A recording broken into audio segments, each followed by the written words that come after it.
Friends, welcome to my channel. Friends, ಇವತ್ತು ನಾನು ನಿಮ್ಮೆಲ್ಲರಿಗೂ ಸೂಪರ್ ಆಗಿರುವಂತಹ ಕೂದಲನ್ನ ಪಡ್ಕೊಳ್ಳೋದಕ್ಕೆ 10 ಟಿಪ್ಸ್ ಗಳನ್ನ ತಿಳಿಸ್ಕೊಡ್ತಾ ಇದ್ದೀನಿ. ಇದು ಯಾವುದೇ ರೀತಿ ಹೋಮ್ ರೆಮಿಡಿ ಅಲ್ಲ. ಇದರಿಂದಾಗಿ ನೀವು ಸುಂದರವಾಗಿ, ಸಿಲ್ಕಿಯಾಗಿ, ಸ್ಮೂತ್ ಆಗಿ, ಡ್ಯಾಂಡ್ರಫ್ ಇಲ್ಲದೆ, ಕೂದಲು ಉದುರದೆ, ಸ್ಪ್ಲಿಟ್ ಎಂಡ್ಸ್ ಆಗದೆ ತುಂಬಾ ಚೆನ್ನಾಗಿ ನ್ಯಾಚುರಲ್ ಆಗಿ ಬ್ಯೂಟಿಫುಲ್ ಆಗಿರೋ ಹೇರ್ ಅನ್ನ ನೀವು ಮೇಂಟೈನ್ ಮಾಡಬಹುದು. ಇದಕ್ಕೆ ನಾನಿವತ್ತು 10 ಟಿಪ್ಸ್ ಹೇಳ್ಕೊಳ್ತೀನಿ. ಇದನ್ನ ಪ್ರತಿಯೊಂದನ್ನು ನೀವು ಫಾಲೋ ಮಾಡೋದ್ರಿಂದ ನೀವು ಕೂಡ ಸುಂದರವಾಗಿರೋ ಕೂದಲನ್ನ ಪಡ್ಕೊಬಹುದು. ಫ್ರೆಂಡ್ಸ್, ಅದಕ್ಕೂ ಮುಂಚೆ ಫಸ್ಟ್ ಟೈಮ್ ನೀವೇನಾದ್ರೂ ನನ್ನ ವಿಡಿಯೋ ನೋಡ್ತಾ ಇದ್ರೆ, ನನ್ನ ಹೆಸರು ಪಲ್ಲವಿ ಅಂತ. ನಾನು ಕರ್ನಾಟಕದ ಹುಡುಗಿ, ಆದ್ರೆ ನಾನಿಲ್ಲಿ ಆಸ್ಟ್ರೇಲಿಯಾದಲ್ಲಿ ಸುಮಾರು ವರ್ಷಗಳಿಂದ ಇದ್ದೀನಿ. ಇಲ್ಲಿಂದಾನೇ ವಿಡಿಯೋಸ್ ಗಳನ್ನ ಮಾಡ್ತಾ ಇದ್ದೀನಿ. ಫ್ರೆಂಡ್ಸ್, ನೀವು ನನ್ನ ಚಾನಲ್ ಇನ್ನು ಸಬ್ಸ್ಕ್ರೈಬ್ ಮಾಡ್ಕೊಂಡಿಲ್ಲ ಅಂದ್ರೆ ಇವಾಗಲೇ ಸಬ್ಸ್ಕ್ರೈಬ್ ಮಾಡ್ಕೊಂಡು ಈ ವಿಡಿಯೋಗೆ ಪ್ಲೀಸ್ ದಯವಿಟ್ಟು ಲೈಕ್ ಮಾಡಿ. ಇದರಿಂದಾಗಿ ನನಗೆ ಇನ್ನೂ ವಿಡಿಯೋಸ್ ಮಾಡಬೇಕು ಅಂತ ಫುಲ್ ಖುಷಿ ಆಗುತ್ತೆ. ಇನ್ನೂ ತುಂಬಾ ವಿಡಿಯೋಸ್ ಮಾಡೋದಕ್ಕೆ ಎಂಕರೇಜ್ಮೆಂಟ್ ಸಿಗತ್ತೆ. ಸೊ ಟೈಮ್ ವೇಸ್ಟ್ ಮಾಡೋದು ಬೇಡ, ಬನ್ನಿ ಆ ಟಿಪ್ಸ್ ಗಳು ಯಾವುದು ಅಂತ ನೋಡ್ತಾ ಹೋಗೋಣ. ಟಿಪ್ ನಂಬರ್ 1, ನಾವು ಪ್ರತಿ ಸಲ ತಲೆಗೆ ಸ್ನಾನ ಮಾಡೋದಕ್ಕೆ ಏನ್ ಯೂಸ್ ಮಾಡ್ತೀವಿ ಹೇಳಿ? ಶಾಂಪೂ ಯೂಸ್ ಮಾಡ್ತೀವಿ. ಶಾಂಪೂನಲ್ಲಿ ಪ್ರತಿಯೊಂದು ಶಾಂಪೂನಲ್ಲೂ ಕೂಡ ಸಲ್ಫೇಟ್ ಇರುತ್ತೆ. ಸೊ ಆದಷ್ಟು ನೀವು ಸಲ್ಫೇಟ್ ಫ್ರೀ ಶಾಂಪೂಗಳನ್ನ ಉಪಯೋಗಿಸ್ಬೇಕು. ಸೊ ನೀವು ತುಂಬಾ ಜನ ನನಗೆ ಗೊತ್ತು, ಈ ವಿಡಿಯೋ ಆದ್ಮೇಲೆ ಕೇಳ್ತೀರಾ ಯಾವ್ದಾದ್ರು ಸಲ್ಫೇಟ್ ಫ್ರೀ ಶಾಂಪೂ ಹೇಳಿ ಅಂತ.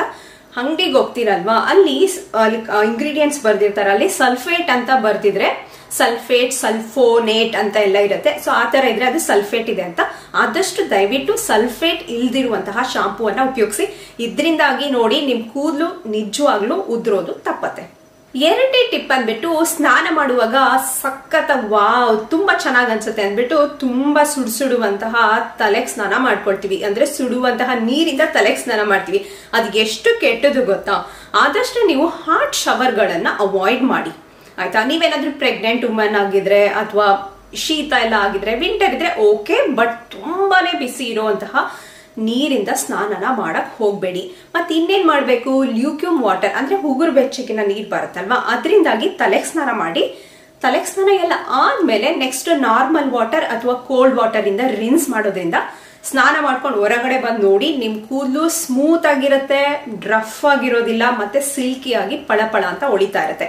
ಈ ಟಿಪ್ ಅನ್ನ ನೀವು ಕೂಡ ಫಾಲೋ ಮಾಡಿ. ರಿಸಲ್ಟ್ ಹೇಗ್ ಬಂತು ಅಂತ ನನ್ಗೂ ತಿಳಿಸಿ. ಓಕೆ, ಇನ್ನ ಮೂರನೇ ಟಿಪ್ಸ್ ಬಂದ್ಬಿಟ್ಟು, ನಾವು ಮಲ್ಕೊಳ್ತೀವಲ್ವಾ, ನಮ್ ಪಿಲ್ಲೋ ಕೇಸ್ ಗಳನ್ನ ಆದಷ್ಟು ನಮ್ಮ ಮನೆಗಳಲ್ಲಿ ಯಾವ್ದಿರುತ್ತೆ ಹೇಳಿ, ಕಾಟನ್ ಮೆಟೀರಿಯಲ್ ಇರುವಂತಹ ಪಿಲ್ಲೋ ಕೇಸ್ಗಳು, ಪಿಲ್ಲೋ ಕವರ್ ಗಳನ್ನ ಯೂಸ್ ಮಾಡ್ತೇವೆ.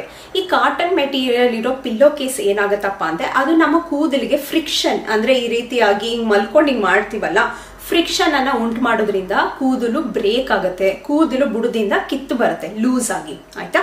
ಸೊ ಅದಕ್ಕೋಸ್ಕರ ಕಾಟನ್ ಅಲ್ಲಿ ಮಾಡಿರುವಂತಹ ಪಿಲ್ಲೋದು ಕವರ್ ಗಳನ್ನ ಯೂಸ್ ಮಾಡಬೇಡಿ.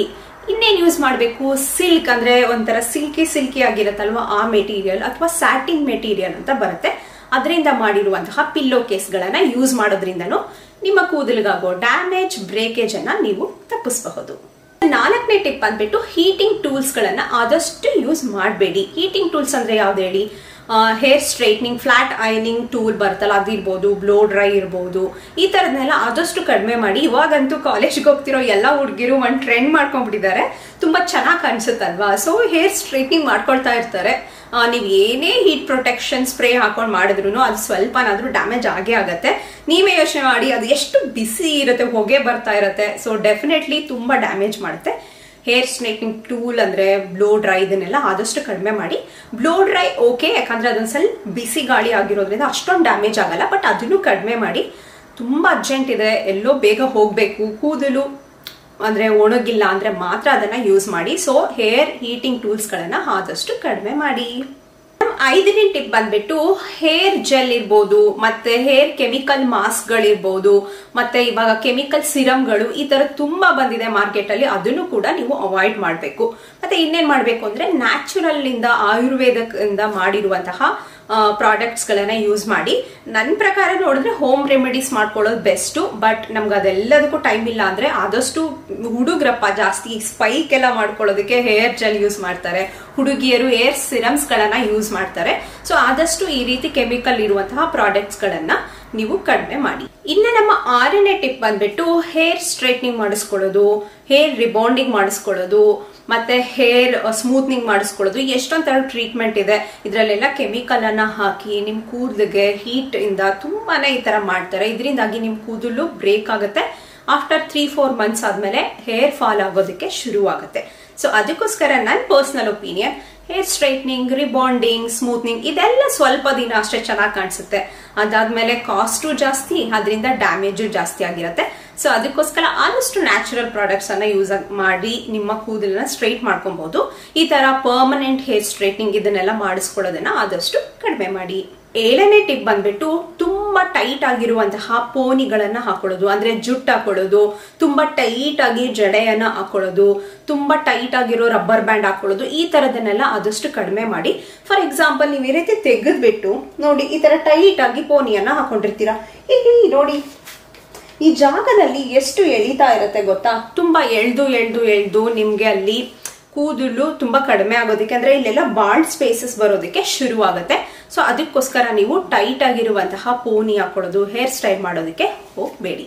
ಓಕೆ, ನಮ್ಮ 8ನೇ ಟಿಪ್ ಬಂದ್ಬಿಟ್ಟು ನಾವು ಏನನ್ನ ತಿಂತೀವಿ ಅನ್ನೋದು ಕೂಡ ತುಂಬಾ ಮ್ಯಾಟರ್ ಆಗುತ್ತೆ. ಆದಷ್ಟು ವೆಜಿಟೇಬಲ್ಸ್ ಇರ್ಬೋದು, ಫ್ರೂಟ್ಸ್ ಇರ್ಬೋದು, ಮತ್ತೆ ತುಂಬಾ ಗ್ರೀನ್ ಲೀವ್ಸ್ ಬರುತ್ತಲ್ಲ ಅದಿರ್ಬೋದು, ನಟ್ಸ್ ಇರ್ಬೋದು, ಅವಕಾಡೋ, ಒಳ್ಳೆಯ ರೀತಿಯಲ್ಲಿರುವಂತಹ ಫ್ಯಾಟ್ ಇರ್ಬೋದು, ಅವಕಾಡೋ ಫ್ಯಾಟು, ಮತ್ತೆ ಫ್ಯಾಟಿ ಫಿಶ್ ಇರ್ಬೋದು. ಈ ತರದನ್ನ ತುಂಬಾ ನೀವು ಕನ್ಸ್ಯೂಮ್ ಮಾಡೋದ್ರಿಂದನೂ ಕೂಡ ನಿಮ್ಮ ಕೂದಲು ನ್ಯಾಚುರಲ್ ಆಗಿ ಒಳಗಡೆಯಿಂದಾನೇ ಬೂಸ್ಟ್ ಆಗುತ್ತೆ. ಆಯ್ತಾ, ನೀವು ಹೊರಗಡೆ ಏನೇ ಮಾಸ್ಕ್ ಹಾಕೊಂಡು ಏನೇ ರೆಮಿಡಿ ಮಾಡ್ಕೊಂಡ್ರು ಅದು ಒಂದು 10% ಅಷ್ಟೇ ಎಫೆಕ್ಟ್ ಇರುತ್ತೆ. ಈ 90% ನೀವು ಏನ್ ತಿಂತೀರಾ, ನಿಮ್ಮ ಬ್ಲಡ್ ಇಂದ ಏನು ಫುಡ್ ಸಪ್ಲೈ ಆಗುತ್ತೆ ಕೂದಲ್ ರೂಟ್ಗೆ ಅನ್ನೋದ್ರ ಮೇಲೆ ಡಿಪೆಂಡ್ ಆಗಿರುತ್ತೆ.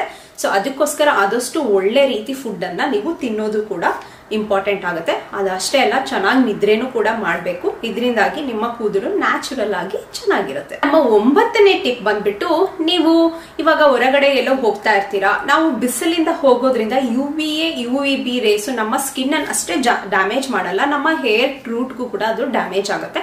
ಆದಷ್ಟು ನೀವು ಹೊರಗಡೆ ಹೋಗುವಾಗ ನಿಮ್ಮ ಕೂದಲು ಡ್ಯಾಮೇಜ್ ಆಗಬಾರ್ದು ಅಂದ್ರೆ ನೀವು ಹ್ಯಾಟ್ಗಳು ಹಾಕೊಳ್ಳಿ, ಇಲ್ಲಾಂದ್ರೆ ಯಾವ್ದಾದ್ರು ಒಂದು ಬಟ್ಟೆಯನ್ನ ಈ ತರ ಕವರ್ ಮಾಡ್ಕೊಳ್ಳಿ. ಅಂದ್ರೆ ತುಂಬಾ ಸುಡುವಂತಹ ಬಿಸಿಲು ಬರ್ತಾ ಇದೆ, ಜಾಸ್ತಿ ಬಿಸಿಲಿದೆ ಅನ್ನುವಾಗ ನೀವು ಆದಷ್ಟು ನೀವು ಹ್ಯಾಟ್ ಅನ್ನ ಉಪಯೋಗಿಸೋದು ಒಳ್ಳೇದು. ನೆಕ್ಸ್ಟ್ ಬಂದ್ಬಿಟ್ಟು ಸಪ್ಲಿಮೆಂಟ್ ಗಳನ್ನ ತಗೊಳ್ಳೋದು. ಸಪ್ಲಿಮೆಂಟ್ ಅಂದ್ರೆ ನಮ್ಮ ಕೂದಲು ನ್ಯಾಚುರಲ್ ಪ್ರೋಟೀನ್ ಇಂದ ಮಾಡಿದೆ, ಕೆರಾಟಿನ್ ಪ್ರೋಟೀನ್ ಇಂದ. ಸೊ ನಿಮ್ಗೆ ಜಿಂಕ್ ಕೊರತೆ ಆದ್ರೆ, ಮತ್ತೆ ಅಯನ್ ಕೊರತೆ ಆದ್ರೆ, ವೈಟಮಿನ್ B12, ವೈಟಮಿನ್ A ಮತ್ತೆ ಬಯೋಟಿನ್ ಇದ್ರಗಳ ಕೊರತೆ ಆದ್ರೂ ಕೂಡ ನಿಮ್ಗೆ ಹೇರ್ ಫಾಲ್ ಆಗುತ್ತೆ. ಸೊ ಅದರಿಂದಾಗಿ ನೀವು ಇವಾಗ ಒಳ್ಳೆ ಒಂದು ಡಾಕ್ಟರ್ ಹತ್ರ ಹೋಗಿ, ನೀವು ಹೋಗಿ ಓವರ್ ದಿ ಕೌಂಟರ್ ಅಲ್ಲೂ ಕೂಡ ತಗೋಬಹುದು, ತುಂಬಾ ಸಿಗುತ್ತೆ. ಸೊ ಹೇರ್, ನೈಲ್ಸ್ ಮತ್ತೆ ಸ್ಕಿನ್ಗೆ ಅಂತಾನೆ ಇವಾಗ ಸಪ್ಲಿಮೆಂಟ್ ಬರುತ್ತೆ. ಸೊ ಆ ಮಲ್ಟಿ ವೈಟಮಿನ್ ಸಪ್ಲಿಮೆಂಟ್ ಗಳನ್ನ ತಗೊಳ್ಳೋದ್ರಿಂದ ನಿಮ್ಮ ಕೂದಲು ಕೂಡ ನ್ಯಾಚುರಲ್ ಆಗಿ ಬ್ಯೂಟಿಫುಲ್ ಆಗಿ ಇಟ್ಕೊಬಹುದು. ಫ್ರೆಂಡ್ಸ್, ನೋಡಿದ್ರಲ್ಲ ಎಷ್ಟು ಈ ಒಂದು ತುಂಬಾ ಸಿಂಪಲ್ ಆಗಿರೋ 10 ಟಿಪ್ಸ್ ಗಳನ್ನ ಫಾಲೋ ಮಾಡೋದ್ರಿಂದ ನೀವು ಕೂಡ ನ್ಯಾಚುರಲ್ ಆಗಿ ಬ್ಯೂಟಿಫುಲ್ ಆಗಿರೋ ಹೇರ್ ಅನ್ನ ನೀವು ಪಡ್ಕೊಬಹುದು. ಈ ವಿಡಿಯೋ ನಿಮ್ಗೆ ಇಷ್ಟ ಆಯ್ತು ಅಂದ್ರೆ ಈ ವಿಡಿಯೋಗೆ ಲೈಕ್ ಮಾಡಿ, ಚಾನೆಲ್ಗೆ ಸಬ್ಸ್ಕ್ರೈಬ್ ಮಾಡ್ಕೊಳ್ಳೋದಕ್ಕೆ ಮರಿಬೇಡಿ. ಮುಂದಿನ ವಿಡಿಯೋದಲ್ಲಿ ಇನ್ನೊಂದು ಟಿಪ್ಸ್ ಟ್ರಿಕ್ಸ್ ಗಳನ್ನ ತಗೊಂಡು ಮತ್ತೆ ಬರ್ತೀನಿ. ಅಲ್ಲಿವರೆಗೂ ಟೇಕ್ ಕೇರ್, ಬಾಯ್.